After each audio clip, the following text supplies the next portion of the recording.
পুনৰ সিবিআইৰ বিৰুদ্ধে পক্ষপাতিত্বৰ অভিযোগ তুলি তদন্তৰ অনুমতি প্ৰত্যাহাৰ কৰ্ণাটক চৰকাৰৰ। ৰাজ্যখনৰ বহু গোচৰৰ চাৰ্জশ্বিট দাখিল নকৰাৰ অভিযোগ সিদ্ধাৰামায়াৰ। ৰাজ্য চৰকাৰৰ বিনা সন্মতিত তদন্ত কৰিব পাৰিবনে সিবিআইয়ে?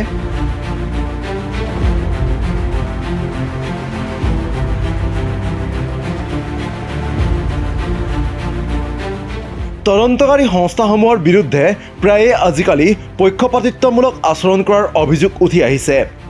তাৰ মাজতেই পুনৰবাৰ সিবিআইৰ বিৰুদ্ধে অভিযোগ আনিছে কৰ্ণাটকৰ মুখ্যমন্ত্ৰী সিদ্ধাৰামায়াই। আইন অনুসৰি কোনো ৰাজ্যত সিবিআইয়ে তদন্ত চলাবলৈ হ'লে ৰাজ্য চৰকাৰৰ অনুমতি লোৱাৰ নিয়ম। প্ৰথমে যদিও কৰ্ণাটক চৰকাৰে সিবিআইক তদন্তৰ অনুমতি প্ৰদান কৰিছিল, পুনৰ এইবাৰ কেবিনেট সিদ্ধান্ত গ্ৰহণ কৰি সিবিআইৰ তদন্তৰ বিৰুদ্ধে সাধাৰণ সন্মতিক প্ৰত্যাহাৰ কৰিলে কৰ্ণাটক চৰকাৰে।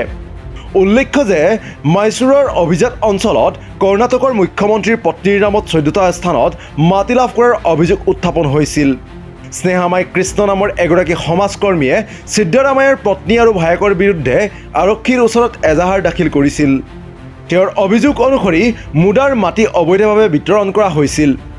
জিলা দণ্ডাধীশৰ উপৰিও ভূমি বিভাগৰ বিষয়া মুখ্যমন্ত্ৰীৰ পত্নী আৰু ভায়েককো এই দুৰ্নীতিৰ সৈতে জড়িত বুলিও তেওঁ অভিযোগ কৰিছিল। অভিজাত এলেকাত মূল্যৱান মাটিৰ মালিকী স্বত্বও অবৈধভাৱে দিয়া হৈছিল বুলি অভিযোগ উত্থাপন হৈছিল।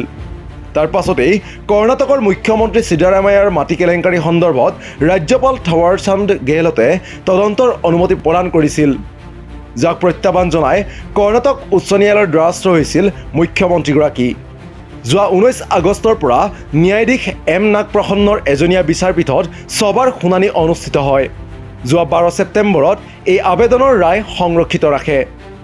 মঙলবাৰে এই আবেদনৰ ৰায় দি ন্যায়ালয়ে বিমুখ কৰে মুখ্যমন্ত্ৰী সিদ্ধাৰামায়াক আৰু পৰৱৰ্তী সময়ত সিবিআইক তদন্তৰ অনুমতি প্ৰদান কৰিলে ৰাজ্য চৰকাৰে। কিন্তু এইবাৰ পুনৰ পক্ষপাতিত্বৰ লগতে অন্যান্য অভিযোগ তুলি সেই অনুমতি প্ৰত্যাহাৰ কৰিছে ৰাজ্য চৰকাৰখনে।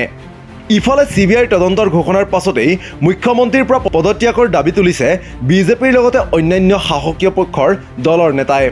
তেনে ক্ষেত্ৰত মুখ্যমন্ত্ৰী পদ নেৰাৰ কথা স্পষ্টকৈ কৈছে সিদ্ধাৰামায়াই। মুখ্যমন্ত্ৰীগৰাকীৰ প্ৰশ্ন, তেওঁৰ দৰে বিজেপিৰ বহু জ্যেষ্ঠ নেতাৰ বিৰুদ্ধেও দুৰ্নীতিৰ অভিযোগ আছে। বিজেপি নেতা HD কুমাৰাস্বামীৰ বিৰুদ্ধেও গুৰুতৰ অভিযোগ আছে যদিও তেওঁ পদত্যাগ কৰা নাই। তেওঁলোকৰ পদত্যাগ পত্ৰ কিয় প্ৰধানমন্ত্ৰীয়ে গ্ৰহণ কৰা নাই বুলি প্ৰশ্ন কৰিছে সিদ্ধাৰামায়াই। সিবিআইক দিবলগীয়া সাধাৰণ অনুমতি প্ৰত্যাহাৰ সন্দৰ্ভত সৃষ্টি হৈছে সন্দেহৰ। প্ৰশ্ন উত্থাপিত হৈছে যে সিদ্ধাৰামায়াক ৰক্ষণাবেক্ষণ দি সুৰক্ষা কৱচ দিয়াৰ স্বাৰ্থতেই তেনে সিদ্ধান্ত গ্ৰহণ কৰিছে নেকি? এই প্ৰশ্নৰ উত্তৰ দি আইনমন্ত্ৰী HK পাটিলে কয় যে মুডা গোচৰৰ পৰা ৰক্ষা পোৱাৰ উদ্দেশ্যেৰে সিবিআই তদন্তৰ সন্মতি প্ৰত্যাহাৰ কৰা হোৱা নাই। মুখ্যমন্ত্ৰীৰ বিৰুদ্ধে দুৰ্নীতিৰ অভিযোগ থাকিলে লোকায়ুক্তৰ তদন্তৰ নিৰ্দেশ ইতিমধ্যে আদালতে দি থৈছে। গতিকে তেনে ক্ষেত্ৰত এনে সন্দেহক যুক্তিসংগত নহয় বুলি মন্তব্য কৰি এইবাৰ সিবিআই কৰি অহা পক্ষপাতিত্বমূলক আচৰণৰ বিৰুদ্ধেহে গৰজি উঠিছে কৰ্ণাটক চৰকাৰ। ইয়াৰ পাছত অৱশ্যে কি পদক্ষেপ ল'ব সিবিআইয়ে, সেয়া হ'ব লক্ষণীয়।